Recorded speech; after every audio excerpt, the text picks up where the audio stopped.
Hey guys and gals, what's up? This is Gimli1357 here, and I'm doing a review for Destiny on the Xbox One, the newest game by Bungie. I'm so excited Bungie's finally back making games, and I've been playing this game like a crazy. I've been playing this so much because it's so much fun. I definitely believe this game will be getting several Game of the Year awards at the end of the year. But anyway, at the start of the game, you can choose your race and gender. So, of course, I go with the robot-looking one because he just looks awesome. And you can choose a lot of different features for him, too. So you get to customize your character quite a bit to be able to use him throughout the campaign. You don't really see his face much except when you go back to the tower, which we'll get to a little later. And mostly you see him with his armor on. But you can customize him with a lot of different features to how exactly you want him to look. And you can also choose a class that you want him to be. I chose Warlock because it's the magical looking one, but there's also a couple other ones that they specialize in like different weapons, clothing, and special abilities when you level up. Because this is a, I don't know, FPS MMORPG? I don't know. It's like a very big combination because it is an MMO in its essence, as you will see other players around the world playing, just walking around doing their own missions. You can join in with up to 3 other people in your fire team, and you level up throughout the system, but the combat is all first person, and it feels very Halo-esque in the combat-wise, which is awesome. It feels like the good old Halo combat, just like Bungie always made it. But it also has the RPG aspect of leveling up, getting different equipment and weapons and things like that. So you can see I leveled up to level 2 at this part. And I got some new abilities. You can get a lot more as you level up, you unlock more. So I unlocked the grenade. So you get different grenades, you can upgrade your grenades, you can get special abilities, weapons, things like that.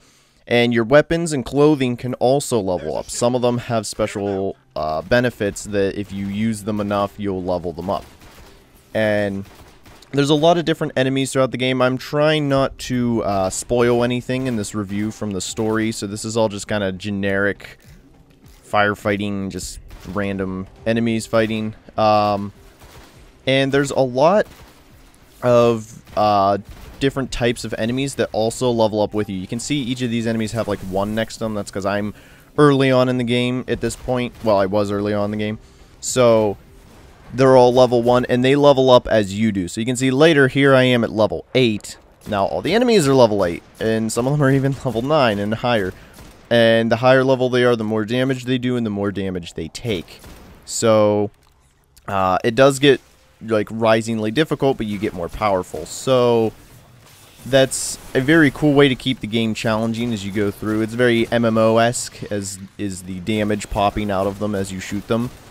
And it's really fun to go back to earlier missions once you get to like really high up, like into level 10 and so, and then go back to the early level 1 or 2 missions, and then you just destroy because you're so overpowered. Yeah, that's a lot of fun. There's quite a few different enemies that you can fight throughout the game.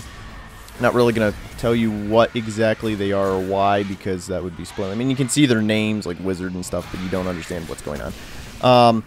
Thralls are really annoying because they run after you. I also did a little bit of co-op with Spartan, by the way, which is this part here. And I have to say, this game is amazing for co-op because I redid this mission. This was so much fun, and I couldn't believe it actually worked because, as I've said in the past, I have terrible internet. Currently, I'm on Dish Network, which is satellite internet, and so satellite internet is absolutely horrendous for playing games on. It's not like something bad about Dish, it's just something bad about satellite. You can also revive your partners too, that's what's happening here. I got killed, he revives me, and then you just come back instead of having to wait to respawn. So, but anyway, I have really slow internet, but this game worked perfectly. The only part that was laggy was between me and Spartan. If we were both walking and like we tried to stop, like we walked towards each other and tried to stop, we would walk past each other. But to the enemies, we were both getting headshots without a problem. There was no lag whatsoever, and I was the host. So, I'm not technically the host since they're all proprietary servers now, but I was the leader, fire team leader. And I think that's the reason, is because of the servers, there's like no lag. So I would definitely recommend this game if you have terrible internet, yet you still want to play multiplayer. But yeah, that's the end of the review. This game is amazing. I definitely would give it a game of the year. And I hope you enjoyed this review of the game. So tune into Gamer's Guide later for more achievement tips, reviews, and guides. See y'all later, folks.